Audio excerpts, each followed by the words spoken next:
इसलिए उनकी लौकिक आवश्यकताओं को पूर्ण करने के लिए हम सब लोगों को थोड़ा थोड़ा अपनी सुविधाओं में से कम करना चाहिए। स्वेच्छा या सुविधाओं को कम करने का अभ्यास करेंगे तो आपके जीवन में धीरे धीरे तपश्चर्या का भाव आए। हमारी संस्कृति यज्ञ दान तपो तपः कर्म, ये तीनों त्याज्य नहीं है। प्रत्येक व्यक्ति को यज्ञ करना चाहिए, प्रत्येक व्यक्ति को दान करना चाहिए, प्रत्येक व्यक्ति को तप करना चाहिए। थोड़े से तपस्वियों से राष्ट्र का भविष्य बदला नहीं जाता। थोड़े से यज्ञकर्ताओं से पूरे पर्यावरण को शुद्ध नहीं किया जाता है। थोड़े से लोगों के दान करने से अर्थ की जो महिमा बढ़ रही है, भोगादिकों के प्राप्त करने के लिए उसको कम नहीं किया जा सकता है। इसलिए प्रत्येक भाई बहन का दायित्व है, जो कुछ प्राप्त हो वो सब आपका है भी नहीं, वैसे विचार करके देखें। जो आपने कपड़ा पहन रखा है वो क्या केवल आपका है? किसी ने कपास का दाना खेत में डाला होगा, किसी ने खाद डाली होगी, कुछ बैल उसमें काम करने गए होंगे, श्रमिकों ने परिश्रम किया होगा, सिंचाई वाले ने पानी दिया होगा, नदियों ने अपना जल प्रदान किया होगा, सूर्य भगवान की किरणों ने उसे शक्ति दी होगी, और उसके बाद बड़े नगर में जाकर के उसे बड़े अच्छे अच्छे टेक्नोलॉजिस्ट ने तैयार करने के बाद जो वस्त्र बनाया, यदि एक गज कपड़ा भी आप देखें तो उसमें 1000 लोगों का भाग होता है। इसलिए कोई आदमी बड़े विश्वास के साथ कहे कि मेरी फैक्ट्री है, मैं मालिक हूं, जरूर कह सकता है, क्योंकि कागजों में उसका नाम और उसका लाभांश उसको मिलता है। लेकिन विचार करके देखें तो कितने लोगों का उसमें भाग है। और यदि आप किसी का भाग स्वेच्छया प्रसन्नता पूर्वक नारायण का समझकर अर्पित करने का यत्न करते रहें तो समस्याओं का समाधान अपने आप निकलता है।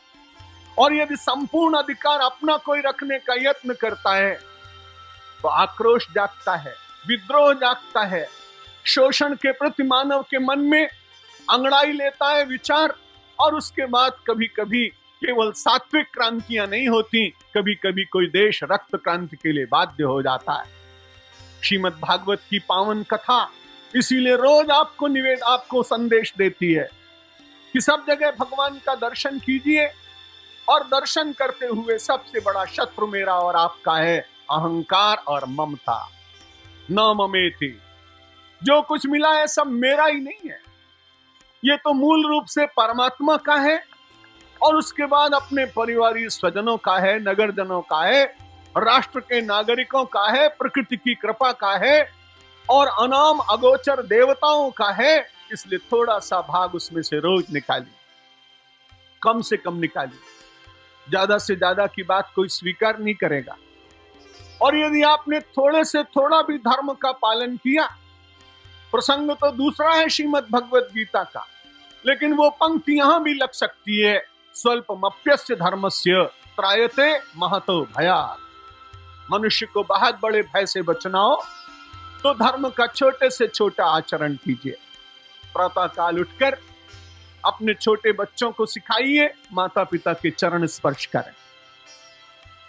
बड़ी अच्छी बात है कि रजाई ओढ़कर बच्चा बोलता है मम्मी गुड मॉर्निंग, पापा गुड मॉर्निंग, चलो ठीक है, लेकिन इससे जो प्राप्त होना चाहिए वो प्राप्त नहीं हो सकता। जब वो झुक के अपने माता पिता को प्रणाम करेगा, नमस्कार करेगा, तो उसके भीतर का रोज अहंकार निकलता चला जाए। जीवन में बाद में अहंकार मिटाने के लिए उसे बहुत प्रयत्न नहीं करना पड़ेगा। जिन भगवान श्री राम का चरित्र आपने श्रवण किया, मैं कुछ विलंब से आया, जरूर श्रवण किया होगा कि प्रातः काल उठ के रघुनाथा कि मातु पिता गुरु ना वही माथा आय सुमांगी करई सब काजा कि देख चरित हर्षई मनु राजा। राजा प्रसन्न होता है भगवान के चरित्र देखकर। मनुष्य के जीवन में प्रसन्नता चरित्र को देखकर आनी चाहिए, चलचित्र देखकर नहीं आनी चाहिए। चलचित्र का देखकर आई हुई प्रसन्नता नाना प्रकार के दोष भी प्रदान करती। कैसे चोरी करना चाहिए, कैसे खिड़की तोड़नी चाहिए, कैसे तिजोरी तोड़ देनी चाहिए, कैसे कुर्सियां उठा के मारना चाहिए, ये सब चलचित्र सिखाता है। और भगवान श्री राम का चित्र है भगवान श्री कृष्ण का चित्र है, राणा प्रताप, गुरु गोविंद सिंह, गुरु नानक देव, संत कबीर, भगवान महावीर बुद्ध का चित्र है। यदि आपने उस चित्र को देखा तो उसमें से धीरे धीरे चरित्र आपके पास आए।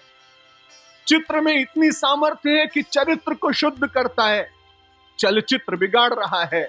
इसलिए अपने पूरे वातावरण को शुद्ध करने के लिए एक बार साहस कीजिए, अपने परिवारों में मर्यादाएं स्थापित कीजिए, लक्ष्मण रेखाएं बनाइए, कितना देखना चाहिए, क्या देखना चाहिए, क्या सुनना चाहिए, यह निश्चित रूप से विचार करना पड़ेगा। नहीं तो एक बार पूरी तरुणाई वासना से गलित हो गई तो ऐसे निर्माल्य तरुण संसार में यदि राष्ट्र के ऊपर आक्रमण हो तो स्वकर्तव्य का पालन नहीं कर पाए। सुविधा भोगी समाज साधना नहीं कर सकता है, इसलिए सुविधाओं का नियंत्रण अपने आप हो, विचार पूर्वक हो, प्राप्त संपत्ति को नारायण के स्वरूप पर समर्पित करने के लिए दीन दुखी, कंगाल, अपंग, विकलांग, आदिवासी, वनवासी, छात्र, प्रतिभाशाली, झुग्गी झोपड़ियों में रहने वाले छोटे छोटे शिशु, वे सब हमारी संपत्ति के अधिकारी, और उनकी पूजा नारायण मानकर करते रहें। दान हो, समय समय पर यज्ञ हो, तपश्चर्या के लिए प्रातः काल जागरण हो, माता पिता को प्रणाम हो, संस्कृति के द्वारा जीवन का श्रृंगार हो, और जीवन का श्रृंगार हो, जब श्रृंगार होता है तब कोई व्यक्ति बहुत प्रिय लगता है।